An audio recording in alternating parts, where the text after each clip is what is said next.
Dear 11th standard business max students, நான் உங்கள் metro Karunakaran. Resolve into partial fractions. 2x plus 1, x minus 1, x square plus 1. இது partial fractions தான் பிரிக்க சொல்கிறாங்க இந்த எக்ஸ்பிரஷன். இதில் பார்த்தீங்கன்னா இது ஒரு ஃபேக்டர். x square plus 1 பார்த்தா ரெண்டு ஃபேக்டர் இருக்கிற மாதிரி தெரியும். ஆனால் இதை ஃபேக்டரைஸ் பண்ண முடியாது.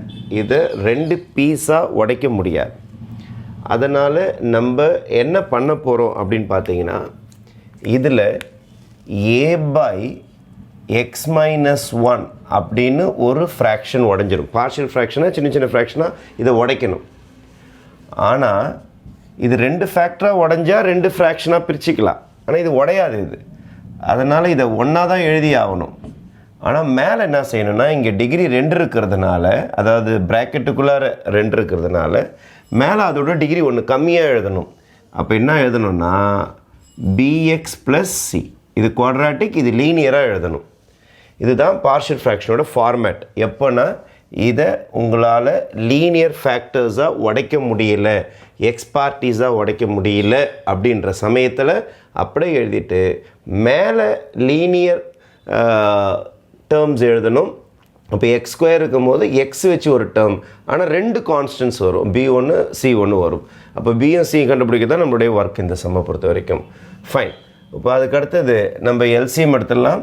X minus 1 into X square plus 1. இதுவும் செட் ஆகிடும். அதனால் இது அப்படியே வந்துடும், a into X square plus 1. இதுவும் செட் ஆகிடும். இது அப்படியே போயிடும், bx + c bracket X minus 1. இது அப்படியே எழுதி கொண்டே தான் 2x + 1 by x minus 1 into x square plus 1. இவ்வளோதான். இது ரொம்ப சிம்பிளாக முடிஞ்சிடும் உங்களுக்கு, ஏன்னா இதை பிரேக் பண்ண முடியாது. சரி, இப்போ டினாமினேட்டர் உங்களுக்கு கேன்சல் பண்ணிடலாம். அப்போ this equal to this a into x square plus 1 plus bx plus c. வேணா இதுக்கு ப்ராக்கெட் போட்டுக்கலாம் நீங்கள். bx plus c into x minus 1 is equal to 2x plus 1. Comfortable values of x போட்டிங்கன்னா நம்ம A B C கண்டுபிடிச்சிடலாம். Put x is equal to 1 போட்டிங்கன்னு வச்சிங்களேன். இது என்ன நடக்கும்னா a into 1 square plus 1 b into 1 plus c, அதுக்கப்புறம் 1 minus 1 is equal to 2 into 1 plus 1. 1 minus 1 என்ன ஆகிடும்? 0 ஆகிடும். ஏன்னா மைனஸ் 1 எதிரி ப்ளஸ் 1 போட்டிருக்கேன். அதனால் 1 மைனஸ் 1 0 ஆகிடும். 0 இன்ட்டு எனி திங், இது ஃபுல்லாகவே 0 ஆகிடும். அப்போ மீந்தது a into 1 ஸ்கொயர்னா 1 plus 1 is equal to 2 1s are 2 plus 1. அப்போ a into 2 is equal to 3 வரும். a is equal to 3/2. இந்த மாதிரி ஒரு ஆன்சர் கிடச்சிடும். இது ஸ்டேஜ் 1. சூப்பர்.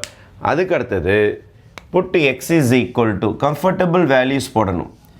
இவனுடைய எதிரி ப்ளஸ் 1 எதிரி மைனஸ் 1 போட்டதுனால டக்குன்னு முடிஞ்சு போச்சு. சாரி, மைனஸ் 1 எதிரி ப்ளஸ் 1 போட்டதுனால டக்குன்னு இது முடிஞ்சு போச்சு. எக்ஸுக்கு 0 போட்டால் 0 இன்ட்டு b 0 ஆகிடும்ல. அதனால் எக்ஸுக்கு 0 போட்டு ட்ரை பண்ணி பார்ப்போம். எக்ஸுக்கு 0 போட்டால் என்ன நடக்குதுன்னு பார்க்கலாம்.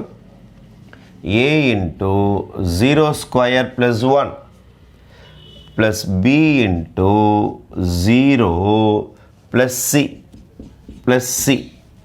அதுக்கப்புறம் 0 minus 1 is equal to 2 into 0 plus 1. எக்ஸுக்கிற இடத்துலாம் 0 போட்டாச்சு.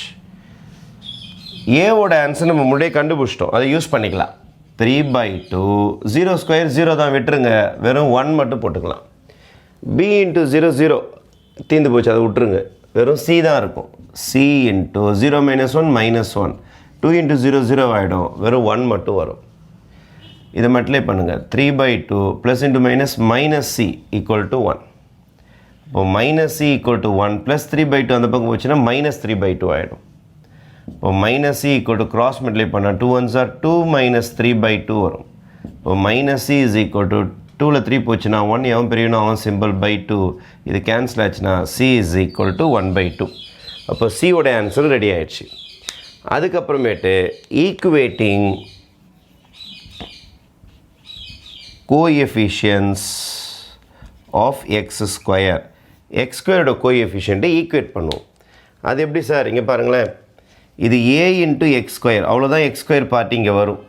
அப்போ a இன்ட்டு எக்ஸ் ஸ்கொயர் அப்படின்னா கோஎஃபிஷியன்ட்னா a மட்டும் வந்துடும். அதே மாதிரி bx into x மட்டும்தான் x ஸ்கொயர் வரும், வேறு வரவே வராது. அப்போ bx ஸ்கொயரில் கோஎஃபிஷியன்ட் யாருன்னா b, அவனை எடுத்து எழுதிங்க. இங்கே எக்ஸ் ஸ்கொயர் டேர்மே இல்லை அப்படின்னா 0x ஸ்கொயர்னு அர்த்தம். அப்போ கோஎஃபிஷியன்ட் 0 ஈக்குவல் டு 0. ஆல்ரெடி யாரோட ஆன்சர் நம்மகிட்ட இருக்குது, ஏவோட ஆன்சர் இருக்குது. அடுத்தது இங்கே சப்ஸ்டியூட் பண்ணிவிடுங்க. 3/2 + b is equal to 0. Therefore b is equal to -3/2. Plus 3/2 வந்து -3/2. அல்ல ஆன்சர் ரெடி. அனைத்து ஆன்சரையும் எடுத்துகிட்டு வந்து நம்ம இதில் சப்ஸ்டியூட் பண்ண போகிறோம்.